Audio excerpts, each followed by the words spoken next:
Welcome to the unboxing.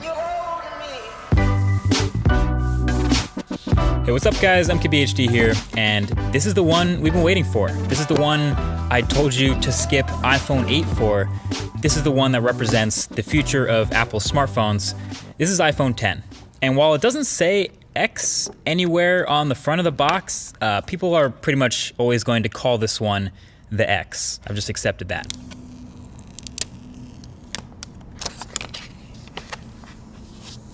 So this is your first look at the unboxing experience, and spoiler, it's pretty much exactly the same as iPhone 8 was, and almost every other iPhone. Headphones, adapters, stickers, it's all in the box, but I guess it's a good thing there's no surprises here. And so you can see right here off the bat, it's a really shiny, chromy, reflective phone. This is the silver one, and you can see how shiny the sides are. The space gray one though is a bit more toned down. And so the only thing that was actually new during the setup of iPhone 10 is now you set up Face ID during first boot instead of the fingerprint Touch ID. But yeah, this is brand new, and it's been a couple weeks since we last saw this phone at that Apple event, so seeing it again for the second time is kind of a reminder of all the things that are new about this thing. Obviously, the biggest difference is the display up front, the 5.8-inch OLED corner-to-corner screen that fits in a footprint smaller than the iPhone 8 Plus, which has a smaller screen. So naturally, pretty much all the focus is going to be on that, and the notch at the top, and how apps handle it, etc. And I can tell you that aside from all the incompatible apps I've come across that are going to have to get updated, my experience with the display panel itself have been pretty decent so far. It's bright, it's contrasty, well calibrated, definitely not oversaturated like some OLEDs can be. And just handling and playing with this phone in the studio here for the first time, it's answered some immediate questions that I had about it from the last video. So first of all, since there's no home button, obviously, you have that swipe up gesture to go home, but we were wondering, how do you take a screenshot? That is power and volume up.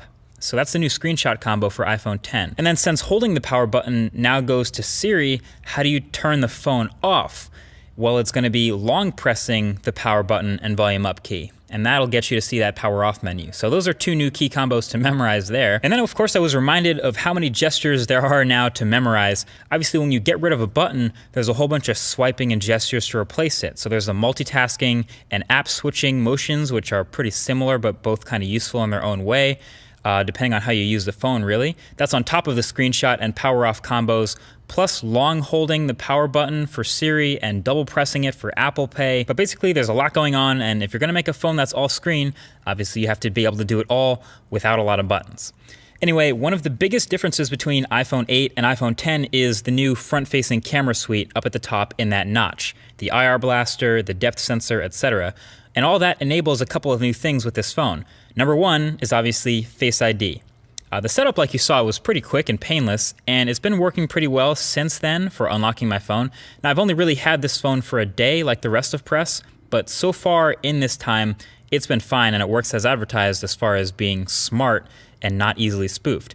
You can see the little lock under the time when the phone is locked, and basically instead of placing your fingerprint, the phone will not unlock until you look at the phone like you did during the setup process.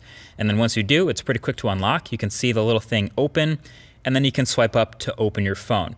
And sure enough, it doesn't work with a picture of you. It doesn't work when you're looking away. It doesn't work when your eyes are closed. It just basically waits until it sees what it saw during that setup process, and then it's good to go. So no, your girl can't unlock your phone while you're asleep with your eyes closed, for those of you who are wondering that. I do have some further thoughts on this Face ID versus Touch ID though, so stay tuned for that in an upcoming video. And I do want to see if I can fool it with identical twins maybe, just out of curiosity. Anyway, with the new notch, you also get a new front-facing camera complete with selfie portrait mode. Messing around with it, it seems pretty average. Interestingly enough, that Pixel 2 that I've been testing seemed way more like confident with the front-facing camera portraits than the iPhone 10.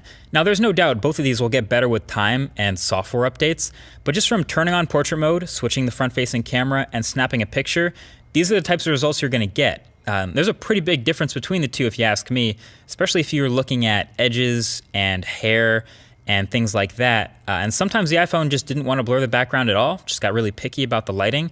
But that's something, again, we'll be testing a lot more for the full review of this phone. Oh yeah, and the new front-facing camera suite will get you Animojis. So yeah, you can see in these Animojis, the physics of things moving around is actually pretty on point. So if you're into it, you can map your face to a cartoon animal head and send it to someone in iMessage. But you still can't edit tweets though. So overall, there's a lot to test with the iPhone 10 now that I have it in my hands finally. As a matter of fact, definitely leave your thoughts right below that like button with things you want to see in the full review. Most likely things like battery life, camera quality, app performance, all that good stuff. But don't let me miss anything. But until then, definitely get subscribed for the upcoming videos on the channel. Thanks for watching, and I'll talk to you guys in the next one. Peace.